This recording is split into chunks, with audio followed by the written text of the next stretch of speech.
consequences deadlier than ever. The Mafia has gone nuclear.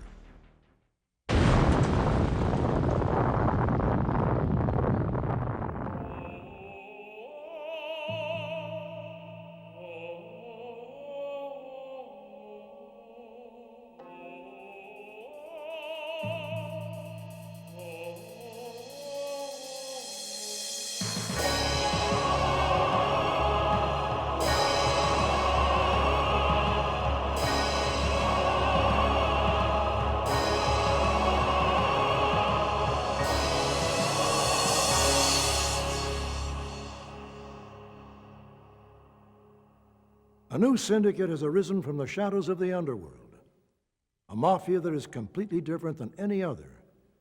This criminal organization deals in the most dangerous contraband ever to be traded on the black market. I'm talking about the radioactive materials used to make nuclear bombs.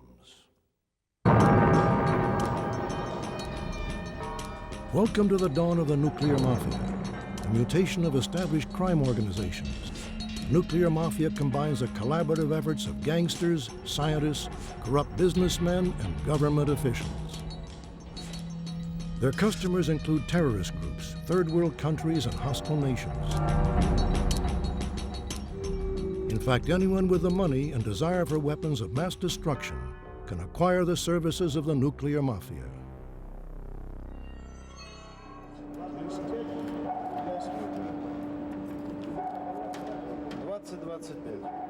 No other contraband has more value than the elements for the construction of nuclear bombs.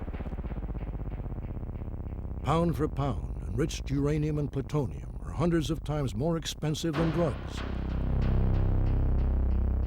Even material used in warheads and missile systems can be found on the black market. The exotic metal beryllium is sold for outrageous sums. The black market sale of nuclear material is a major departure from organized crime's normal means of illegal trade. Crime bosses used to say that they are in the business of giving the public what it wants. When Prohibition hit, the mob provided the bootleg booze the American people demanded, and an illegal drink was apparently more satisfying. Alcohol consumption shot up to record highs during Prohibition. The Mafia made a fortune. By catering to the public's appetite for gambling, the mob hit the jackpot again. They were there in the 60s when America's drug culture came of age. As flower children got high, the Mafia got rich.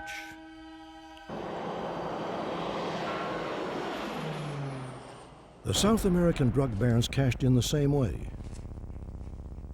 The drug kings of Colombia get a cut off nearly every gram of coke sold in North America and Europe. In the 70s, the godfather of cocaine, Pablo Escobar, became one of the wealthiest men in the world. Asian crime lords forged empires in a similar manner. The multitude of opium dens in the Far East bankrolled the triads in the early 1900s. Their neighbors, the Yakuza, took advantage of the Japanese love of gambling. Now both are global enterprises built on the founding principles of all organized crime, providing illegal goods and services to the public.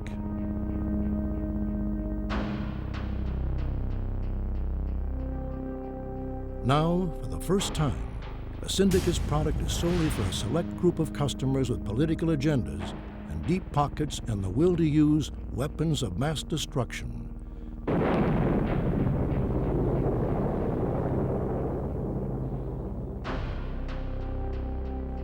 With organized crime involvement, nuclear terrorism could now strike anywhere at any time. Many say a nuclear mafia aligned with fanatical and terrorist groups should have been predicted. After all, no one is more skilled at smuggling than organized crime. And moving a pound of uranium past customs is a lot easier than sneaking in 500 tons of cocaine. I believe that regardless of the commodity, regardless of the crime that's being committed, people who want to move goods that are contraband, and regardless of what that is, be it drugs, be it nuclear material, be stolen goods. They'll turn to the organizations that conduct the transportation of those goods around the world and into the country they want it deposited in. A decade ago, nuclear smuggling was a rare event. No longer. Many experts conclude the demand for nuclear weapons must be greater than ever. Recently, there has been a major increase in the trafficking of nuclear material. In Romania, police announced that they are holding 2 individuals for attempting to sell stolen radioactive material. The two had in their possessions 82 kilograms of radioactive material, including enriched uranium. Lithuanian officials have determined that the 100 kilograms of radioactive material seized last month from an armed gang is uranium. The German Parliamentary Commission investigating a plutonium smuggling incident has learned that smugglers offered to supply 11 kilograms of Russian origin. Weapons-grade plutonium, enough to build 3 nuclear missiles. According to Italian press reports, Italian prosecutors have arrested a man with links to the United States Central Intelligence Agency and an Italian-American mafia as part of their investigation of smuggling radioactive materials. During a search of a car at the Polish-Czech border, Polish border guards discovered 11 cigarette pack-sized containers filled with strontium-90. Bulgarian police have broken an international smuggling ring involving Russians and Ukrainians. This just in from Munich. Highly radioactive plutonium was found on board a commercial flight from Moscow. German SWAT teams apprehended the smugglers before the deadly cargo could be sold. Reportedly, the black market price of the 4 kilograms of plutonium needed to build a nuclear bomb is $350 million. See, it doesn't make any difference if the kilogram of plutonium that shows up in a terrorist device comes from China or from Russia or from Kazakhstan. If it shows up, it's bad news. There have been hundreds of attempts to steal nuclear materials in Russia.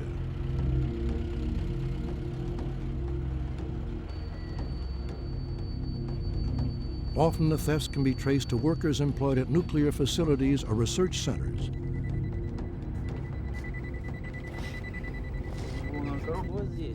Even live nuclear warheads have gone missing from weapons assembly plants. The stolen nuclear goods can then be fenced to organized crime. In the late 90s, the secret workings of a nuclear mafia first came to the surface with the discovery of a smuggling operation that was being run through a seaport in Lithuania.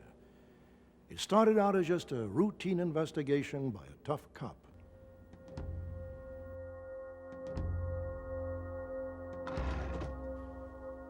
The case file read like the usual gang war, but to Detective Joseph Rimkevicius, the violence and killings just didn't add up. The port of Klaipėda, Lithuania's gateway to the world. Unfortunately, it has also become the crossroads for smugglers of all kinds.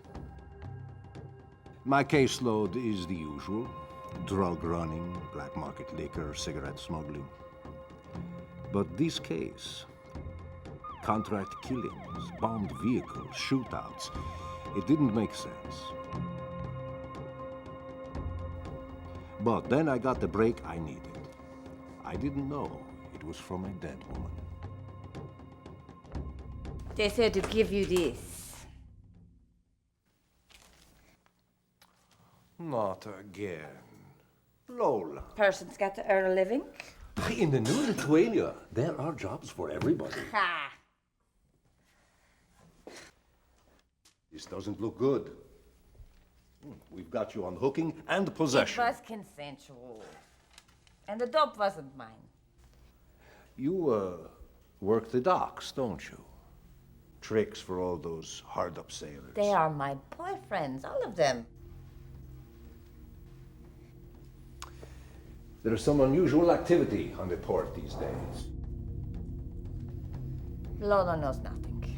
I am a good girl. I have a hunch that there is a smuggling operation in the works. Something important. I'll go easy on you. I tell you anything. I walk. Done. I know something. Important people wouldn't like me talking.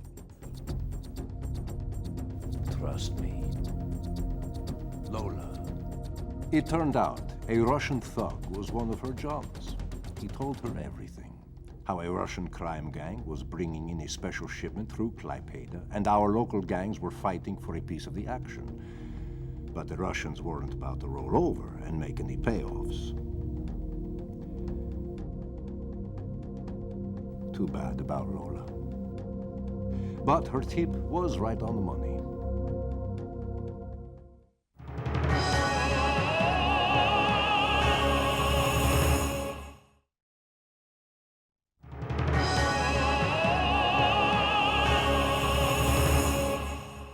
The chief detective of Lithuania's port city had not a clue to what triggered the gang war. But a police informer told him about a mysterious shipment from Russia, something of great value to important people. Too bad about Lola. But her tip was right on the money.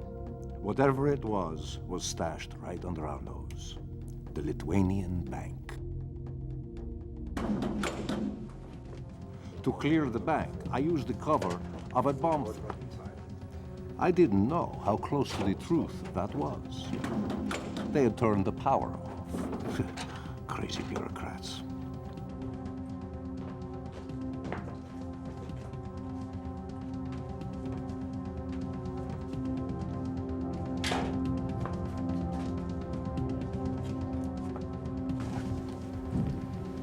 Капитан! Капитан! What is it? Смотрите, что я нашел! Yuri, find something. Pry it open.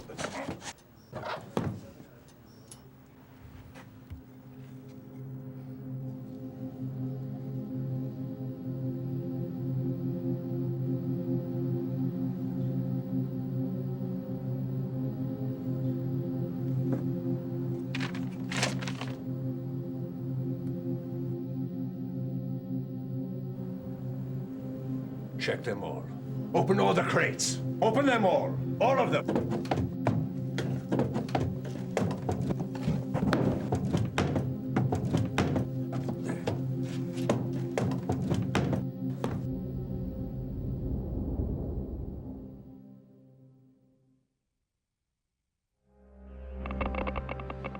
Это радиоактивно. It's radioactive. It's radioactive. Out of here, everybody! Shipping invoices stuffed in the crates were from Neutron, the Ministry of Atomic Energy in Russia. It has factories in Sverdlovsk. Interestingly, many consider Sverdlovsk the gangster capital of Russia. Its industries rely on mineral resources and military-industrial complexes. But now, Russia hasn't enough money to pay its nuclear scientists and engineers. A prescription for corruption by the nuclear mafia. I have a cigarette. I found out how easy it was when I talked to the head of the nuclear materials division. Detective, I tell you, I did nothing illegal. As chief of the department, I know what surplus materials we have at our nuclear facilities. I heard that a facility in Obninsk was storing extra beryllium, and if you would take the time to review our confusing government policies, you would see that I am allowed to trade materials that are not on a special control list. Then talk me through the process. I simply had to get order form from headquarters in Moscow. Minatom has a branch in Moscow. From the printing press, I got papers without the Minatom letterhead on it, and that's how it started. You know, we deal and... Who supplied the financing? A businessman I know from Sverdlovsk. He now lives in Moscow. Boris Dmitriev. Where did he get his money? His money?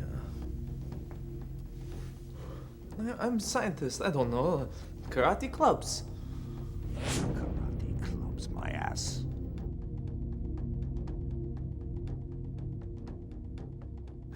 that gentleman operates in the gray zone between the legal world and the underworld. One way that Russian organized crime makes money is through the buying and selling of commodities. Buy the materials in rubles, sell them outside the country for dollars. For businessmen like him, this was an easy way to make a fortune. His rise to wealth and power began when he defied the communists and opened a string of video shops that were outlets for black market pornography smuggled from Europe and America. He emerged after the fall of communism as one of the new breed of Soviet businessmen who worked both sides of the law. In the early 90s, he opened up a chain of karate clubs. These so-called sports clubs are actually training grounds for thugs hired as security to protect mafia bosses. I told Dmitriev that I knew a man in Switzerland who knew a man in North Korea who was willing to buy beryllium for $24 million, but he had to supply the muscle and the financing for it. Very simple, case closed. Can I go? Yet. One more time. So, Igor arranged for Dmitri's men to smuggle the beryllium to Switzerland by way of Lithuania. I tell you, I did nothing illegal. The Russian authorities never arrested anyone for smuggling radioactive materials. We seized the beryllium, but couldn't arrest anyone. What's illegal in one country is obviously legal in another. As long as the present laws remain on the books and corruption plagues the officials running these facilities, the nuclear mafia will always have the upper hand.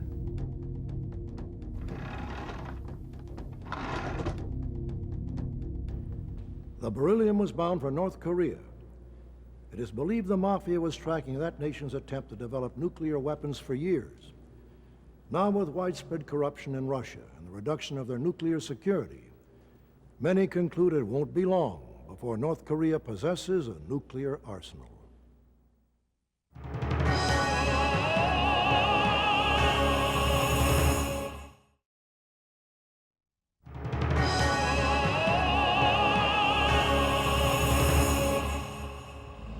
The Soviet Union that was once called the Evil Empire is long dead.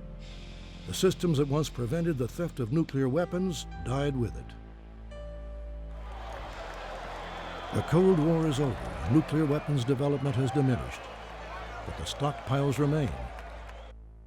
With an underworld organization specializing in the theft of nuclear materials, the prospect of nuclear devastation is greater now than any time in the history of nuclear arms, which began over 5 decades ago. In August of 1945, the atom was cracked and a horrible new weapon brought World War II to a swift and decisive end.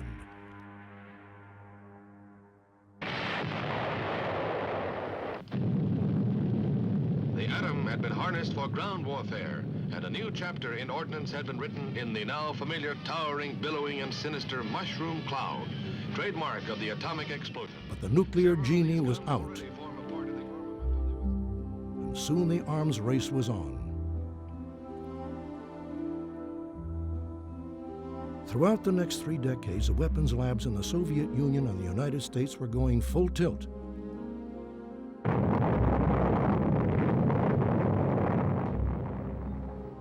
Many fear the two superpowers are racing to see who could blow up the world the most times. This is the terror that once again casts its eerie shadow over the face of the earth. The hydrogen bomb. The bomb that Khrushchev announces will once again undergo... At the height of the Cold War, the combined arsenal of the two superpowers was over 100,000 nuclear warheads. The entire world lived on the edge of an abyss. It was predicted the ash from a nuclear war would blot out the sun. Nuclear winter would descend on the world, and a final, lifeless, dark age would begin. With the fall of the Soviet Union, the world stepped back from the brink of a nuclear war. But the threat from nuclear weapons is worse than ever.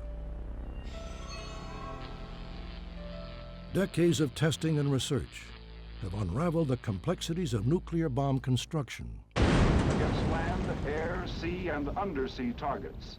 The Navy also has a submarine... The power of mass communication has made the secrets to nuclear weapons development well known. The supply of Army-fired atomic weapons from the ZI to the using units is a function of specially trained ordnance units. Radioactive ingredients for bomb making appear to be flowing through a vast nuclear underground. Advanced early warning systems, Star Wars defense, all that high-tech stuff can't prevent a nuclear attack by suicidal terrorists. Plant a few of the most primitive atomic bombs in large cities, and you could bring a country to its knees. God forbid if we do have a nuclear accident, a nuclear event in Washington, D.C.,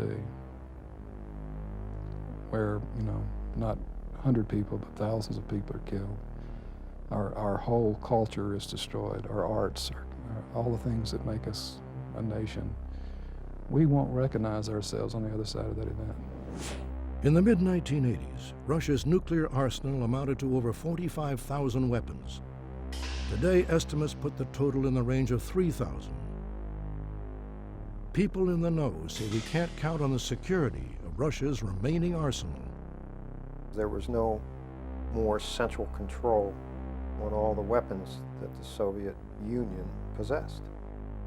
Now they were individually controlled in the geography where they were deposited. And all those individual countries held the keys to those depositories. And depending upon where they were and the strength of the criminal organizations within those countries, the threat of that material being stolen, removed, or paid for and distributed to some terrorist organization or a rogue country that would distribute to a terrorist organization increased 100-fold. In 1996, a meeting on nuclear safety was held in Moscow. Russian scientists attending announced it could take a decade to be certain that nearly 100 facilities are safe from theft. Nuclear materials smuggled out of Russia follow two principal routes. Interpol identifies a route running west through Eastern European countries like Poland, and continuing into countries such as Germany, Austria, and Switzerland. Interpol has targeted Germany as a central hub of the underworld's nuclear network. Another path uses the same smuggling route that narcotics traffickers use to move heroin out of Central Asia. The flow of immigrants and tourists through Russia's border crossings makes the use of nuclear detection equipment impractical. Stolen nuclear material can pass unnoticed. A treaty agreement has eliminated border controls between Russia and former Soviet republics. Without border controls, smugglers can traffic nuclear goods with little threat of arrest. If they are picked up, they'll simply resort to payoffs. The problem is that there are limits on coordination because law enforcement personnel are being paid off by organized crime not to cooperate.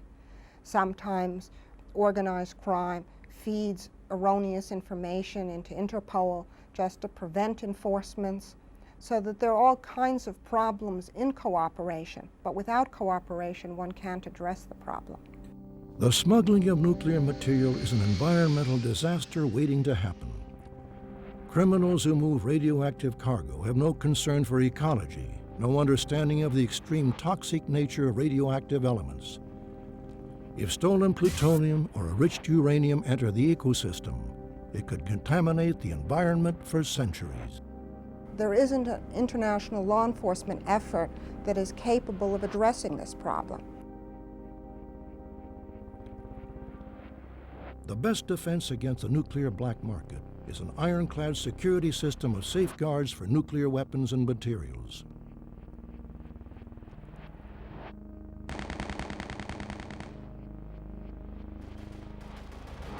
The ultimate customer of black market nuclear commodities is likely to be a government, a terrorist group, or a political entity without laws or boundaries.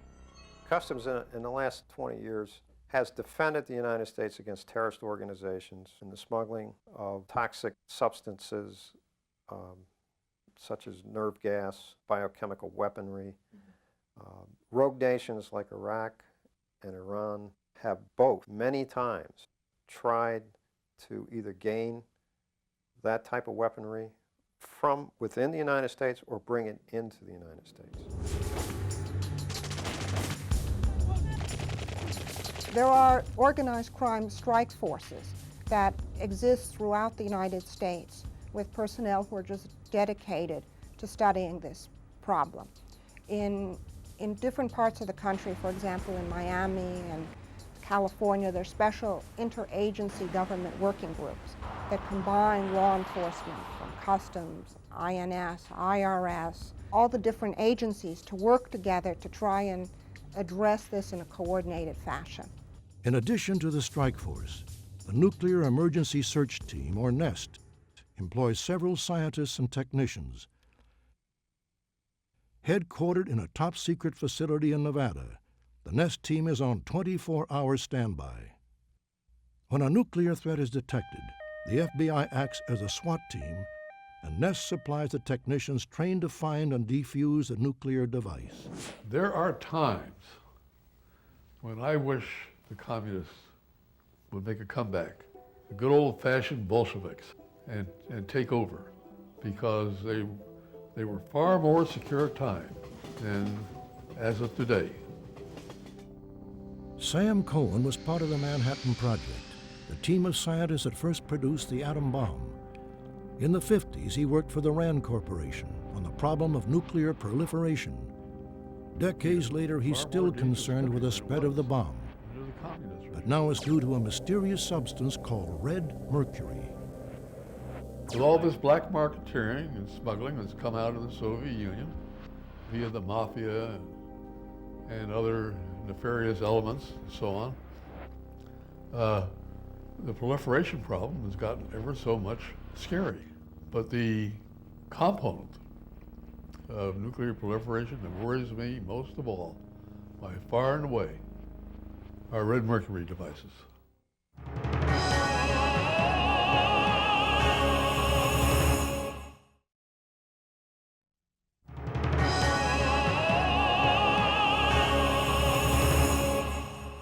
For years, rumors have circulated throughout intelligence communities about a chemical called red mercury.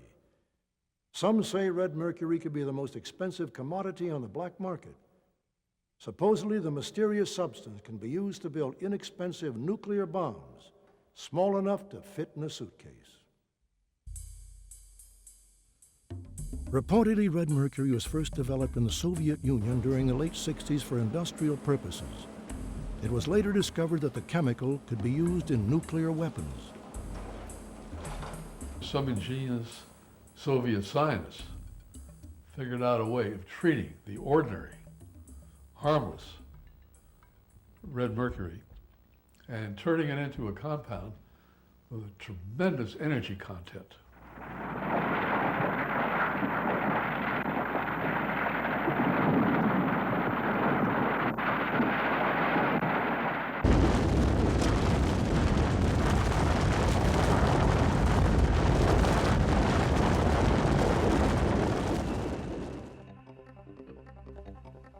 Purportedly, red mercury shrinks the size of the radioactive core in the bomb.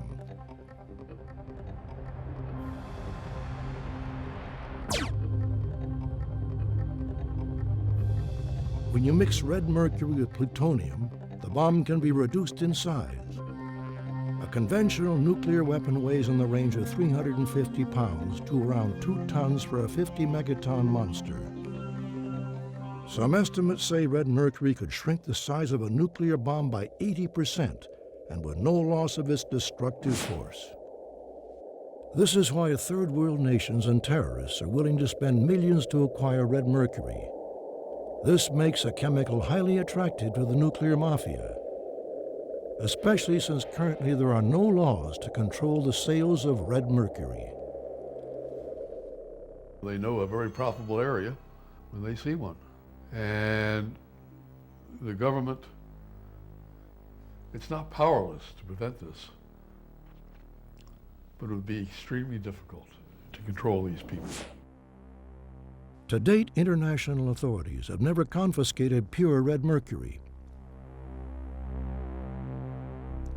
This has led many world governments to dismiss the red mercury threat as nothing more than a 21st century snake oil scam.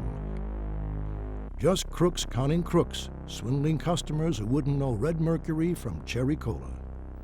Part of which they peddled was phony. You know, as P.T. Barnum once said, there's a sucker born every minute. But Cohen and others believe the phony deals conceal a global red mercury production and distribution network. It's certainly being produced in Russia. It may or may not be produced in a number of other countries, such as Israel, which has the most logical need for a battlefield for red mercury weapons imaginable.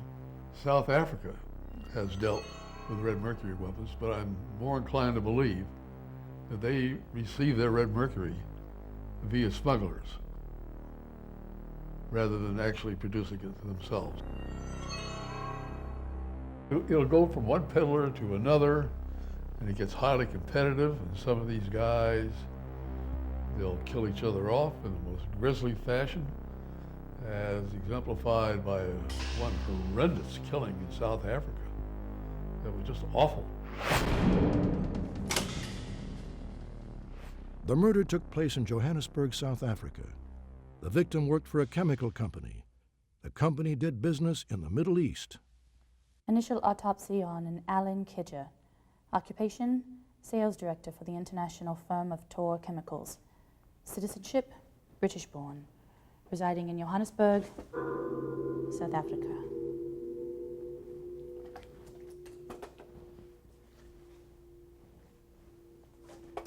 Kidger was last seen by his wife.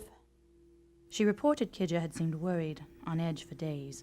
He never said why.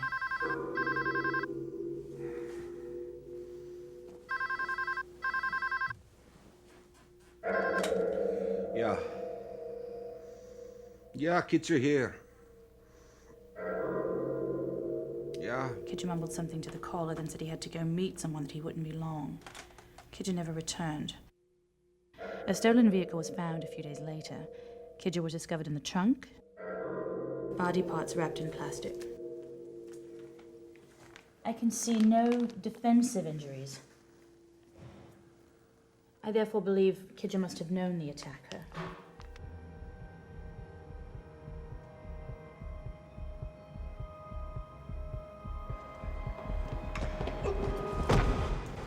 The swelling at the base of the skull indicates that Kidger suffered a severe blow to the head.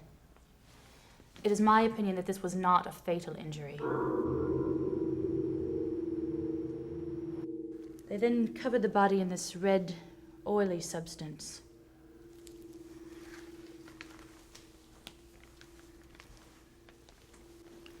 Due to a lack of blood pooling in the extremities, Kidger must have been alive when they began dismemberment.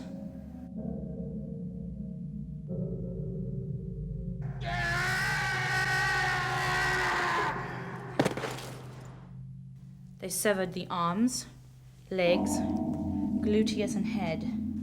Judging from the jagged cracks in these bones, it looks like they used a consumer-grade saw. Preliminary tests on this red, oily substance show it contains heavy amounts of mercury. Curious.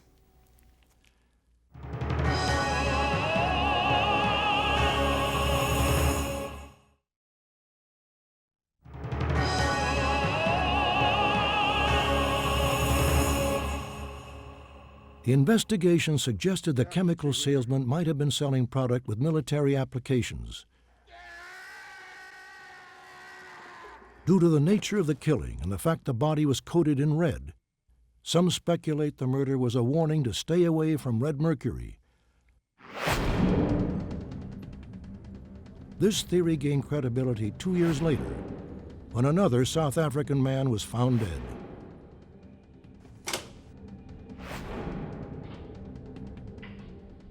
Initial autopsy on a Don Lang.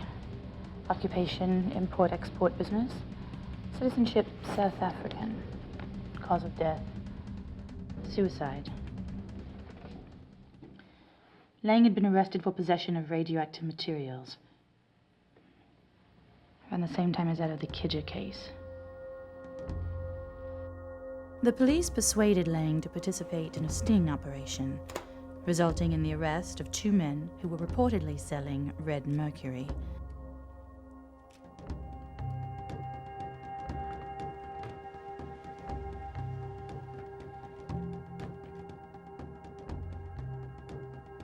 A few days later, police find Lang dead. There was a suicide note. Supposedly, red mercury is the most expensive commodity in the world, also the deadliest. The chemical reduces the quantity of plutonium required for nuclear weapons.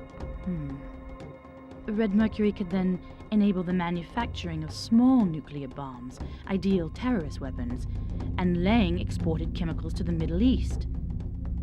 So did Kidja.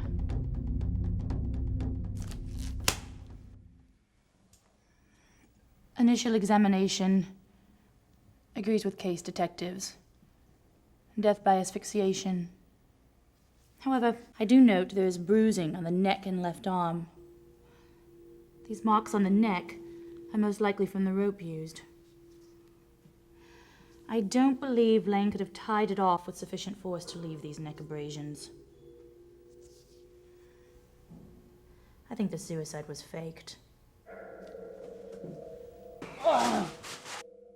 These bruises could be the result of a person or persons holding Lang against his will. A person or persons pulled a plastic bag over the head of the deceased. The bruises on the hands and wrist are consistent with defensive blows. They then sealed off the trachea with a rope.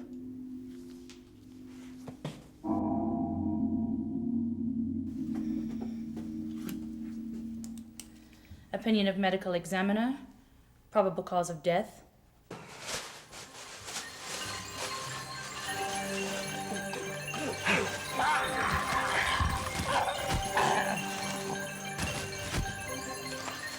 Homicide. Probable motive.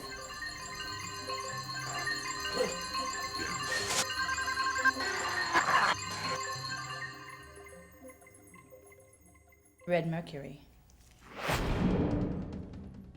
Despite a bloody trail of dead bodies with links to red mercury, the United States government refuses to recognize the danger posed by red mercury. Some believe this could be a policy we will all one day regret. What they were afraid of is that someday that these pure fusion weapons might become feasible, and in which case then you would have a golden horde of plenty for these awful terrorist weapons. And the United States did not want to admit to that possibility.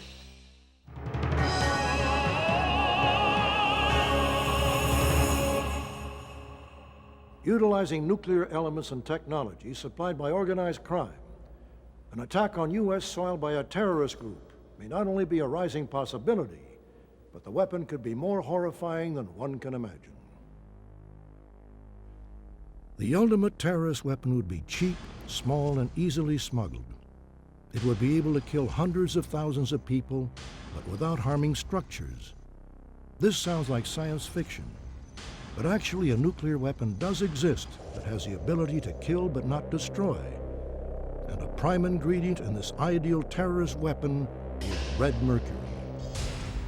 What I realized is that that substance, if properly treated, can be transformed into a very strange kind of explosive, which is capable of making a nuclear explosion without benefit of plutonium or uranium. The so-called pure fusion device. A nuclear bomb generates most of its destructive force in tremendous heat and a massive shock wave. Only a small portion of the bomb's power is released in the form of radioactive particles. But a fusion bomb transmits nearly all its energy in the form of particles called neutrons.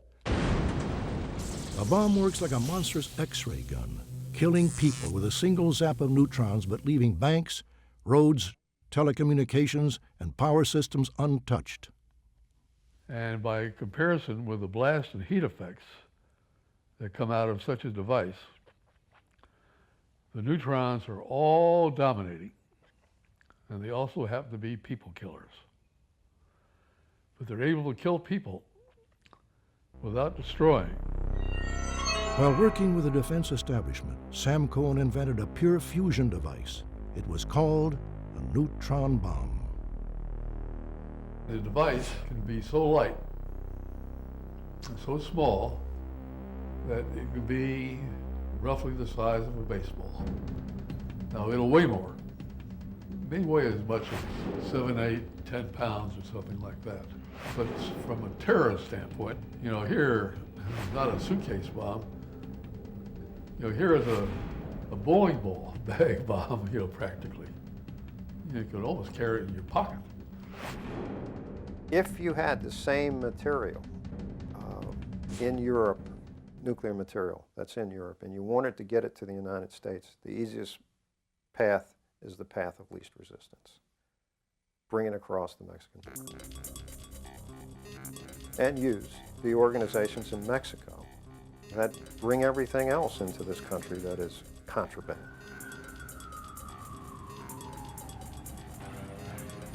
One pint-sized neutron bomb is capable of annihilating the population of a downtown district or government facility. A few suitcase-sized neutron bombs smuggled in by the Mafia for a terrorist group would be enough to hold a city hostage. They have no conscience about what crosses our border. They'll bring it. And they've never shown a conscience about that. So the prospect of nuclear material entering the United States through the southern border is highly probable. I think the simplest way to smuggle that kind of material in the United States is to label it for what it is and bring it in as legitimate commercial shipments such as medical materials that are radioactive. We're running ahead, hopefully, of the terrorist that's trying to acquire these nuclear materials. We know our systems have been in place. We know that they have prevented and detected attempted diversions of nuclear materials.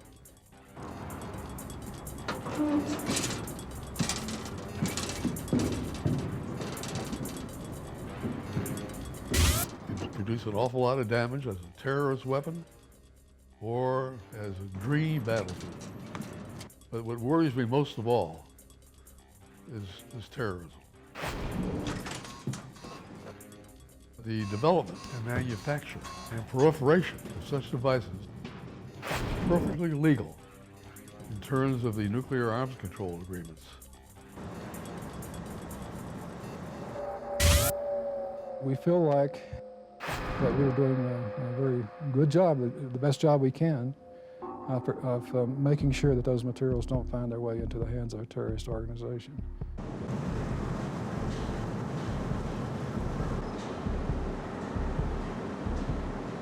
The aspect of finding that without specific information and the odds of finding it just on happenstance are astronomical.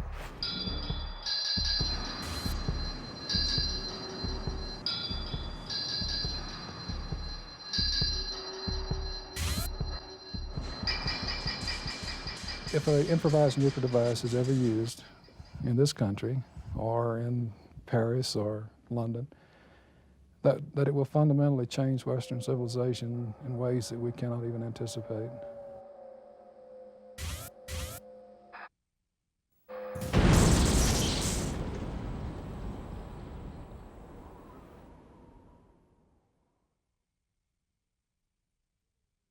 Civilization may be able to withstand a certain amount of drug smuggling and black market trade. But if a nuclear warhead fell into the hands of criminal terrorists, it would be a cataclysmic threat to both the public and to world peace. I'm Robert Stack. Thanks for joining.